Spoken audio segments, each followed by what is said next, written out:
Hello guys, dates po tayo ngayon. Hindi po yung date na mag-date tayo, kundi dates po na prutas. Mayaman po ito sa vitamins, vitamina. So bago po ang lahat, magpapakilala po ako sa inyo. Ako po si Grace Chavez, my daily life. Paki-subscribe po ng aking channel. And don't forget po na mag-like po sa mga video ko. So maraming salamat po sa mga nag-subscribe at nag-like. So ito po, aakyat po ako kasi po gusto ko po siyang balutin. Balutin po ng screen bag. So para po hindi po makain ng mga ibon. Marami po kasing ibon dito, yung mga uwak. Hindi ko po alam kung ano ang Tagalog ng uwak. Pero sa Ilonggo po, kaya tawag po namin na uwak, yung maitim na ibon.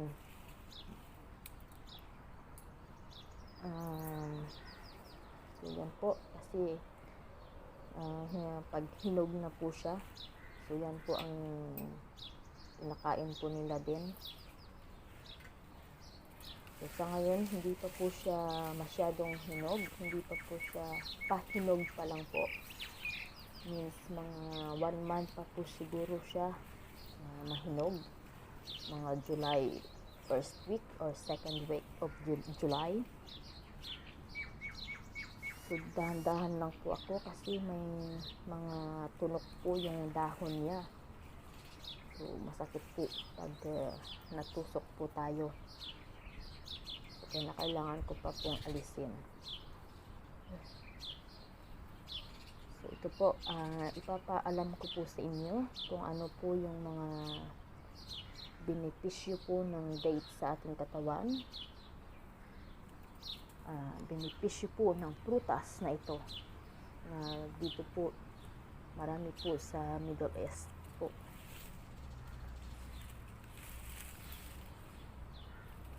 Isa po sa mga siguro mga pangbansang prutas po nila dito sa Middle East, yung dates na ito. So hindi po ito mawawala sa pagkain, sa isa sa mga pagkain po nila. Excuse me po. So ngayon po yung mga benepisyo po ng dates. Kung sakali man na ikaw ay naghahanap ng pinakamahusay at siguradong may magandang epekto na sangkap para sa inyong kalusugan, nagpapagaling ng mga karamdaman po ito. So inirekomenda ko po ang nakakabilib na pagkain ito na tinatawag sa pangalang dates. Ito ay nagtataglay ng napakaraming positibong benepisyo na kayang magbigay ng tuloy-tuloy na ginhawa para sa iba't ibang problema ng kalusugan. Sorry po. Na atake sa puso, kalusugan, problema sa iba't ibang kalusugan. Iba't ibang problema sa kalusugan katulad ng atake sa puso, stroke, mataas na kolesterol at hypertension.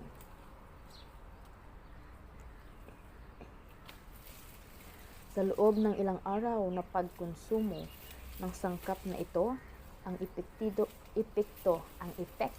nito ay makikita dahil mas susulong at bubuo ng mas mabuting metabolismo sa katawan dahil sa napakaraming nutrisyon na tinataglay nito.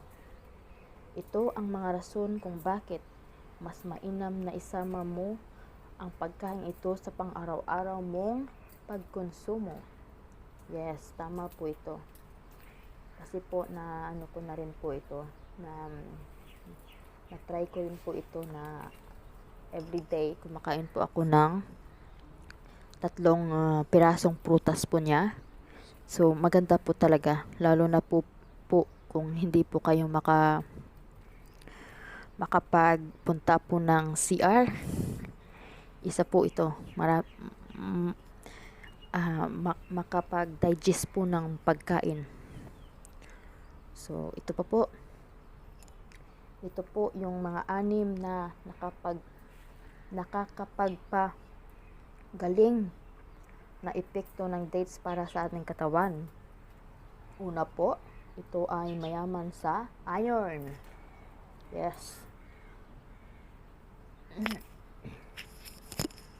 Ito ay nakakabuti para sa ating katawan kung tayo ay kakain ng 100 grams na dates bawat araw, na karaniwang naglalaman ng 0.9 mg ng iron. Yes, tama po ito. Mainam ito para sa mga taong may sakit na anemia, na karaniwan sa mga bata at mga buntis. Yes. Okay na okay po ito sa mga nagbubuntis, nagdadalang tao. Pangalawa po, kakayahan upang iwasan ang diarrhea. Yes, ito po yung sinabi ko kanina. Ang dates ay mayroong mataas na potassium. Kung kaya ito ay totoong espesyal, ito ay kilalang mineral na tumutulong maiwasan at malunasan ang pagkakaroon ng diarrhea sa pamamagitan ng pagbigay ng kaginhawaan sa inyong bituka at intestines. Number 3 po, pangatlo po, ang dates ay nagbibigay ng ginhawa mula sa constipation o matigas na dumi. Yes, ito po rin ang nabanggit ko po kanina. Ang pagkain na ito ay may katangian upang mapawi ang inyong paghihirap sa matigas na pagtatay at diarrhea.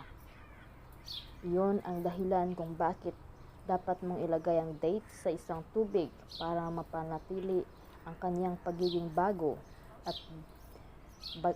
sa buong gabi, at pagkatapos ay maaari mong inumin ito sa umaga upang madagdagan at mahusay na pagtunaw.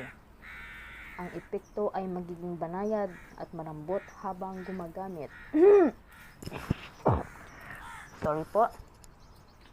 So, pang-apat po, kinokontrol nito ang inyong timbang.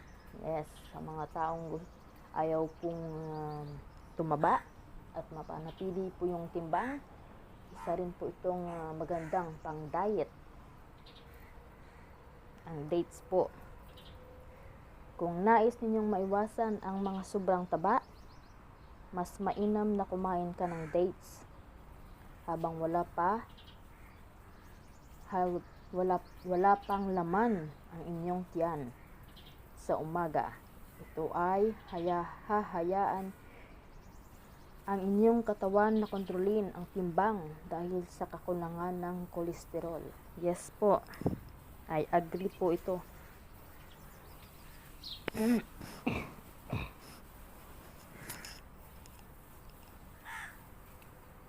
Panglima po, ang pagkain ito ay agresibo sa pagpapababa ng kolesterol. Yes, sa mga may high blood po dyan, may mga hypertension, mag-dates na po kayo.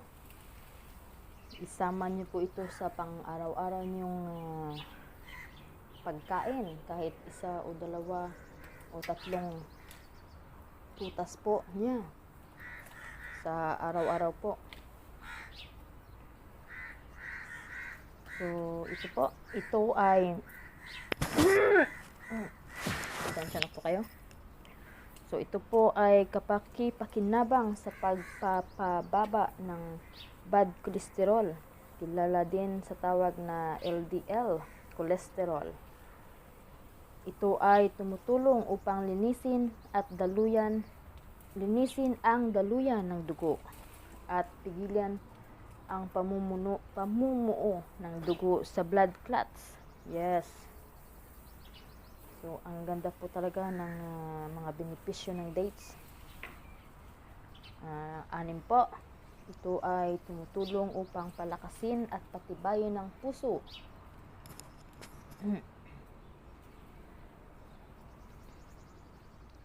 Sa gabi, ibabad ang mga dates.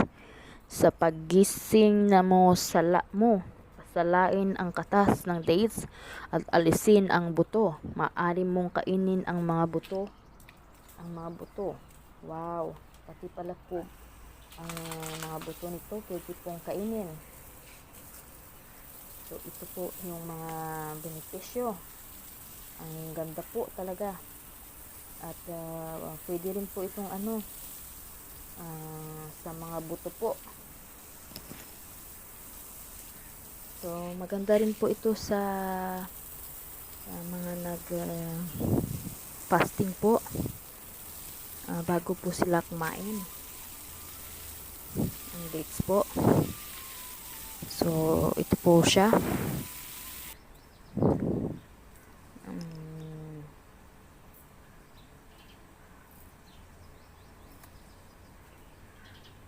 Sa iftar po or break the fast na may mga dates ay hindi lamang isang tradisyon na sa gitnang silangan, lipunan.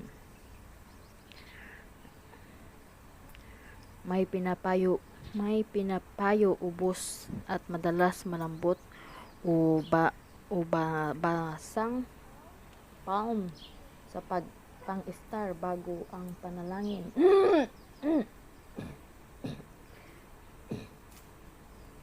Kung walang mga dates na malalambot, ang propeta ay kumakain ng tuyong dates, at kung wala pa ay pagkatapos siyang uminom ng tubig.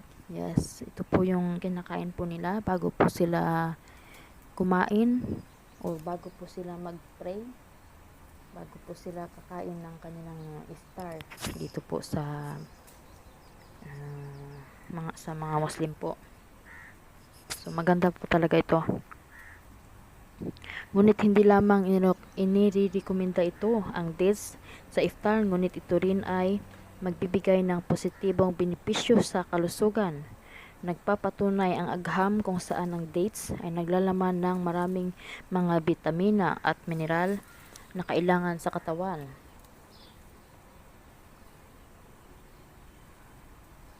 So, narito po ang mga benepisyo ng mga dates sa iftar. Number 1 po, madaling matunaw sa tiyan.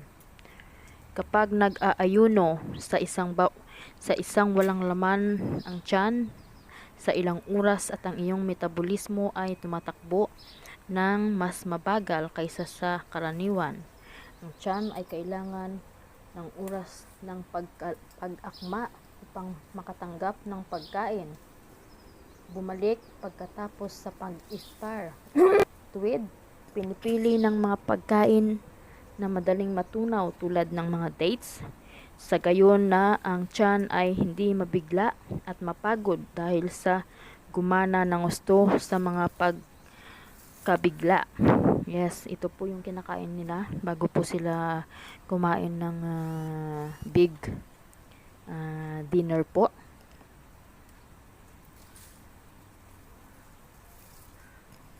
Number 2 po, ihanda ang tiyan upang tanggapin ang iba pang mga pagkain.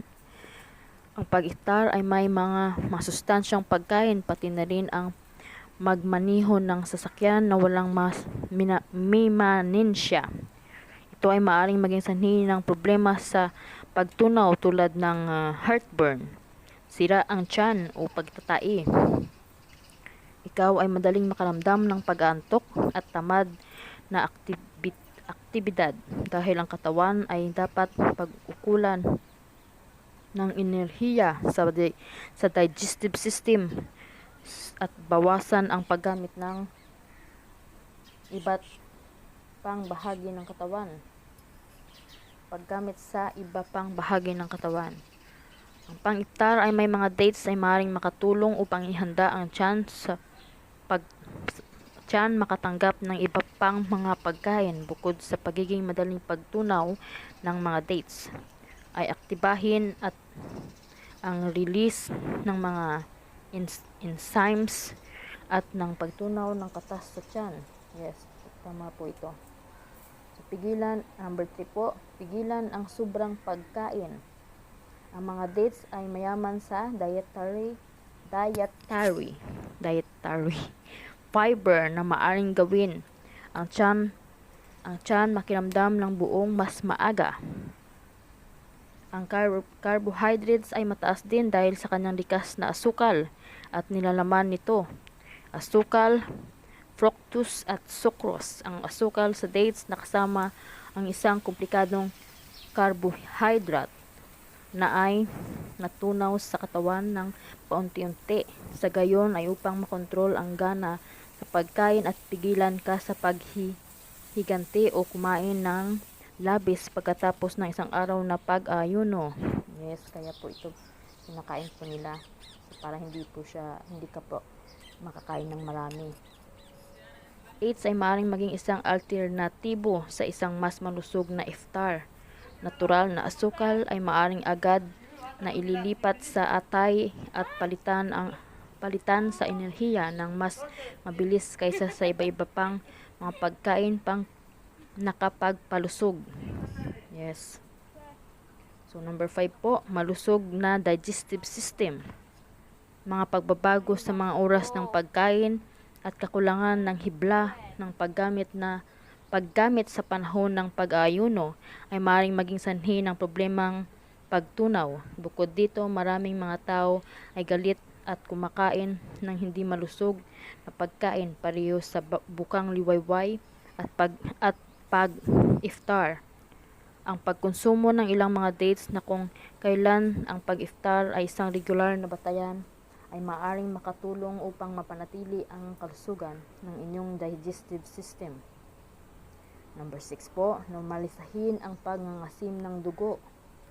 Ang antas ng pangangasim ng dugo ay madalas na taasan kapag ang pagsunog ng taba sa katawan bilang isang pangunahing pinagkukunan ng enerhiya sa panahon ng pag-aayuno. Sa ganitong yugto, ang bibig ay naglalabas ng katawang amoy at pakiramdam na uubos. Ang kondisyon na ito ay normal at walang pag-aalala sa naranasan. Gayunman, ang pagkonsumo ng karne at carbohydrates ay madalas na nangyayari sa panahon ng pag-aayuno. Ang maaring taasan ng pangangasim ng dugo sa katagalan ang mga pakinabang ng mga asido na ay maaring maging sanhi ng mga sakit na namana tulad ng diabetes, gota, lagay, impeksyon, mataas na presyon ng dugo at almoranas. Ang pagkonsumo ng ilang mga dates kapag nag-i-iftar ay maaring makatulong pagtagumpayan dahil may dates na naglalaman ng alkalina, asing gamot na maaring normalisahin ang pangangasim ng dugo. Maganda talaga po siya. Number 7 po, sapat na nutrisyon pangangailangan. Ang isa sa mga benepisyo ng mga dates sa pang-iftar, ang mga pizza ay naglalaman ng iba't ibang mga bitamina, mineral at iba pang mga pagkain nakapagpalusog na ay pakinabang sa kalusugan. Pagkonsumo ng mga dates na sinamahan ng isang mas malusog na dayeta ay makakatulong upang mapanatili ang kalusugan at kalakasan ng katawan sa panahon ng pag-aayuno. Pumili ng sariwang mga dates upang makuha ang pinakamahusay na resulta. So, ito po ang mga benepisyo ng mga dates sa pag-fasting po ng mga Muslim po dito. Kung ikaw po ay nagpa-fasting ng ilang oras na hindi ka po kumakain, so kailangan mo po ito po yung unang kainin mo po para po hindi po mabigla yung ating mga tiyan at pagpapatunaw po ng ating mga kinain. So hayan na po at nabalot ko na po yung dalawang tangkay ng dates. So, nagsisimula na po ako sa isa. Masyadong mahirap lang po at saka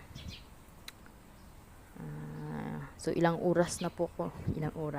minuto po akong nakapag bago ko po siya mabalot kasi po marami pong mga tangkay na nakasabit po sa mga dahon po niya. So, ayan na po.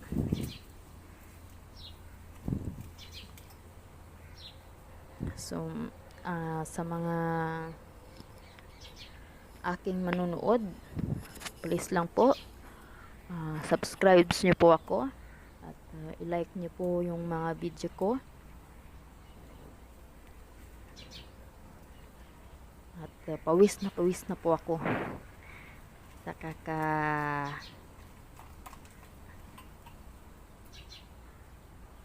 yan po. Sobrang init po kasi kahit hapon na po siya.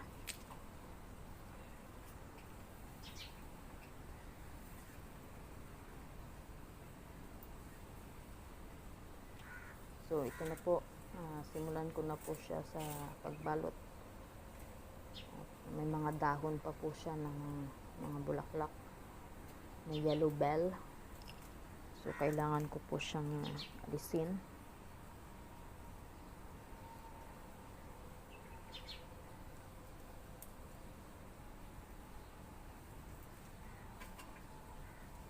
At mabuti na lang po yung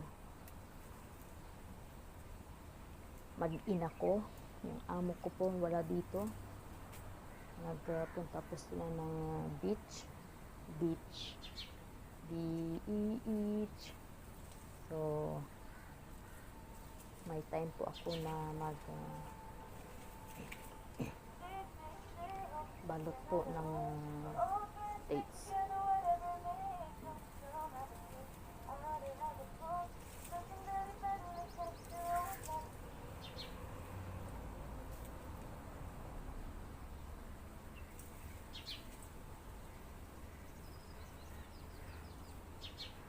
So, ayan na po.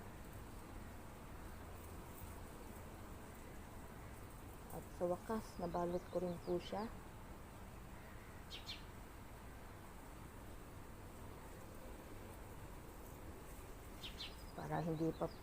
Para hindi po ako maunahan ng mga ibon dito. Please po, click po yung subscribe po sa channel ko, Grace Chavez, my daily life. Share po, click po ng like and share po. Maraming salamat po sa mga nanonood at sa mga nag-subscribe po sa akin. Maraming salamat po sa inyo at sa mga nag-comment, sa mga nag-like. Salamat ng marami po.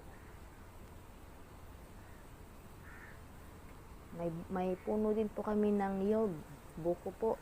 Yan po yung dahon niya. Pero hindi pa po siya namunga. So siguro mga 5 years na rin po siya.